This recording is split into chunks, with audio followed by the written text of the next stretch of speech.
صلی اللہ علیہ وسلم کو بھیجا تو خود فرماتے من رآنی فقد رأى الحق، جس نے مجھے دیکھ لیا اس نے حق کو دیکھ لیا۔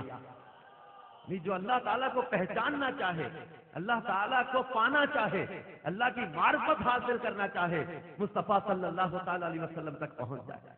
بخدا خدا کا یہی ہے در، نہیں اور کوئی مفر مکر، جو وہاں سے ہو یہی آ کے ہو، جو یہاں نہیں وہ وہاں نہیں۔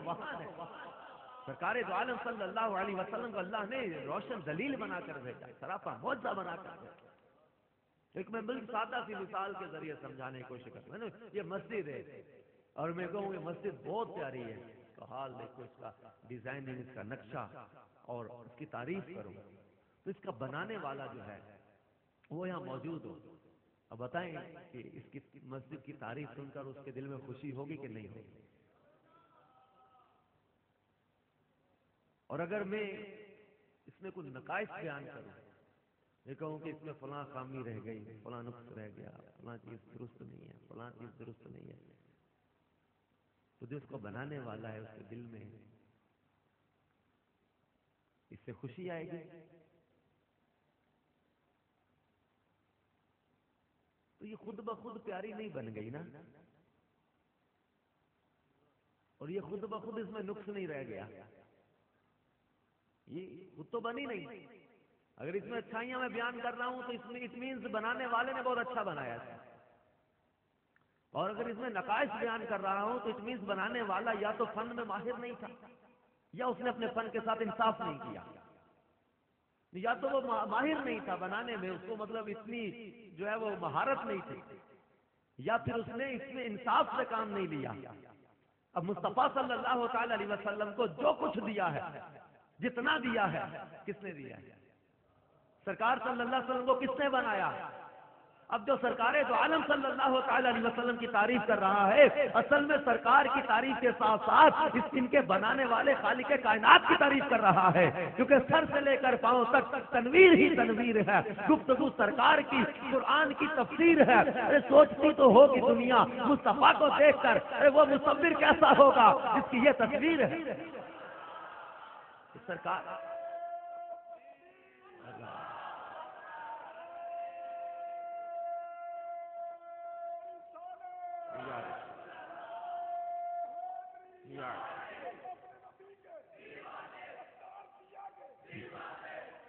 میرے پیارے آقا صلی اللہ تعالی علیہ وسلم کو جو کچھ عطا کیا اور کتنا عطا کیا، اس کو شمار میں لائے کون؟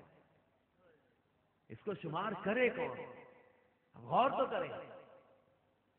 جناب آدم علیہ السلام کو اللہ تعالیٰ نے وعلم آدم الاسماء کے ساتھ ناموں کا علم سکھایا، حضرت نوح علیہ السلام کو کشتی کا معجزہ دیا، حضرت ابراہیم علیہ السلام کے لیے آگ میں گلزار کھلا دیا، حضرت اسماعیل کو پتھر کو کاٹنے والی چھری کے نیچے محفوظ رکھا، حضرت صالح علیہ السلام کو اونٹنی کا معجزہ دیا، حضرت یوسف علیہ السلام کو خوابوں کی تعبیر کا علم سکھا دیا، حضرت موسیٰ علیہ السلام کو ید بیضا عصا کا معجزہ عطا کر دیا، حضرت عیسیٰ علیہ السلام کو اندھوں کو کھیارا کرنے کا، مردوں کو زندہ کرنے کا، کوڑ کے مریض کو شفا دینے کا معجزہ عطا کیا۔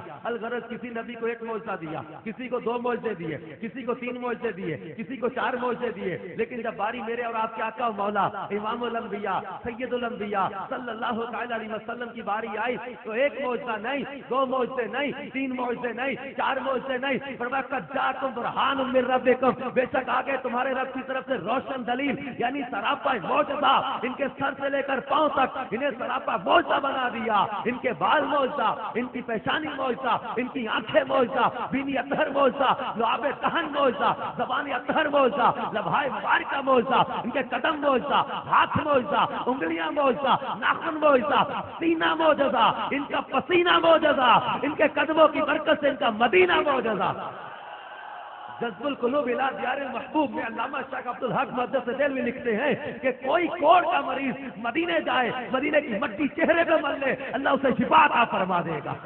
وہ محبوب صلی اللہ تعالی علیہ وسلم کو جن کو اللہ نے سراپا معجزہ بنا کر بھیجا، سرکار دو عالم صلی اللہ تعالی علیہ وسلم کی بارگاہ میں جنگ احد میں حضرت قتادہ رضی اللہ تعالیٰ اپنی نکلی ہوئی آنکھ لے کر آئے، آنکھ ضائع ہو گئی، اب بارگاہ رسالت میں استغاثہ ہے، فریاد ہے، مانگ رہے ہیں، سرکار آنکھ ضائع ہو گئی، میرے مصطفیٰ صلی اللہ علیہ وسلم نے، روایت طویل ہے بخاری میں مشکات میں، آنکھ چاہیے جنت چاہیے، سرکار صلی اللہ تعالی وسلم جنت کے سودے کر رہے ہیں، جنت عطا کر رہے ہیں، آنکھ کی طلب کی سرکار۔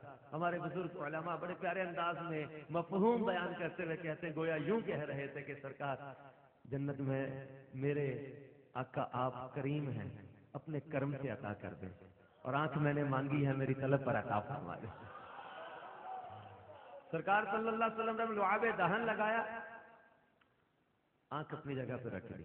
راوی کہتے ہیں کہ فرق محسوس نہیں ہوتا تھا کہ حضرت قتادہ کی آنکھ میں تیر لگا بھی تھا کہ نہیں لگا تھا۔ حضرت عتبہ رضی اللہ تعالیٰ کے جسم سے خوشبوئیں آتی تھی، ان کا بدن خوشبودار تھا۔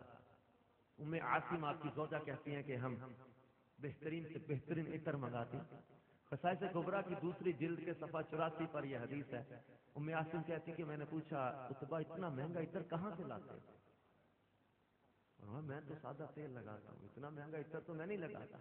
وہ کہتی کسی محفل میں تم چلے جاؤ سب سے زیادہ تمہاری خوشبو ہوتی ہے۔ حضرت عتبہ رضی اللہ تعالیٰ فرمانے لگے کہ ایک بار میرے جسم پر آبلے نکل آئے، تھوڑے پھنسیاں، درد بہت تھی۔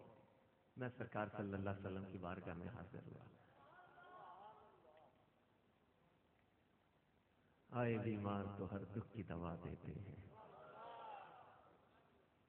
گالیاں دیتا ہے کوئی تو دعا دیتے ہیں، دشمن آ جائے تو چادر بھی بچھا دیتے ہیں۔ لات نہیں تو کرتے ہی نہیں نا، کسی سوالی کو انکار تو کرتے ہی نہیں۔ حضرت عتبہ رضی اللہ عنہ میرے جسم میں تکلیف بہت ہے، فرمایا لے جاؤ۔ فرماتے میں نے اپنی قمیض اتاری، ستر ڈھانپا لیٹ گیا۔ سرکار صلی اللہ تعالی علیہ وسلم نے لعاب دہن میرے جسم پہ لگانا شروع کیا۔ حضرت عتبہ رضی اللہ تعالیٰ نے فرماتے ہیں کہ خدا کی قسم میرا درد بھی جاتا رہا، زخم بھی جاتے رہے، اس دن سے آج تک میرے بدن سے خوشبوئیں آ رہی ہیں۔ حضرت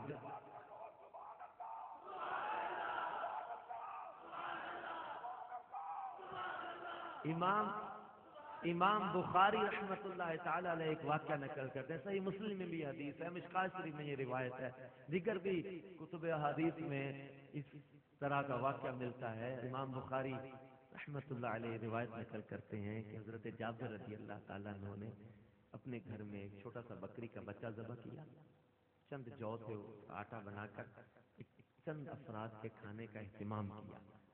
خندق کی کھدائی ہو رہی تھی، سرکار صلی اللہ علیہ وسلم کی بارگاہ میں حاضر ہوئے، عرض کی حضور 2-3 افراد اپنے ساتھ لیں، ہمارے گھر دعوت پہ تشریف لیں۔ فرمایا خندق والو چلو، جابر نے ہماری دعوت کی ہے۔ حضرت جابر گھر کی طرف دوڑے، زوجہ سے کہنے لگے آج بڑی شرمندگی اٹھانا پڑے گی۔ انہوں نے کہا کیوں؟ سرکار 1000 سے زیادہ صحابہ کرام کو لے کر آ رہے ہیں، بنے گا کیا؟ آپ کی زوجہ نے کہا جابر آپ نے بتایا نہیں تھا کہ کھانا کتنا سا ہے؟ فرمانے لگے میں نے عرض کیا آقا کھانا کتنا سا ہے، کہ سرکار پھر بھی سب کو لے کر آ رہے ہیں، ہوگا کیا؟ آپ کی زوجہ فرمانے لگی جابر جب ہم بتا چکے کہ کھانا کتنا سا ہے، پھر اللہ اور اس کے رسول ہمیں رسوا نہیں کریں گے، اللہ اور اس کے رسول ہمیں رسوا نہیں کریں گے، اللہ اور اس کے رسول بہتر جانتے ہیں۔ سرکار حضرت جابر فرماتے میری زوجہ کے الفاظ نے مجھے جتنا سکون دیا میں بیان نہیں کر سکتا۔ حضرت جابر رضی اللہ تعالیٰ فرماتے سرکار صلی اللہ علیہ وسلم تشریف لائے، گھر میں ہنڈیا کی طرف گڑے اپنا لعاب دہن، لعاب دہن سمجھتے نا؟ ہاں، سرکار صلی اللہ علیہ وسلم کا لعاب دہن ہے، ہمارے منہ میں ہوگا تھوک لیکن وہ اللہ کے محبوب ہے، یہ لعاب دہن ہے سرکار صلی اللہ علیہ وسلم کا۔ ہنڈیا میں ملایا، آٹا منگوایا، آٹے میں لعاب دہن ملا دیا، فرمایا جابر روٹی بنوانا شروع کرو۔ حضرت جابر فرماتے کھانا بننا شروع ہوا، 10 صحابہ کو سرکار صلی اللہ علیہ وسلم کے حکم پر میں بھیجتا رہا، 10 صحابہ آتے کھا کے چلے جاتے، 10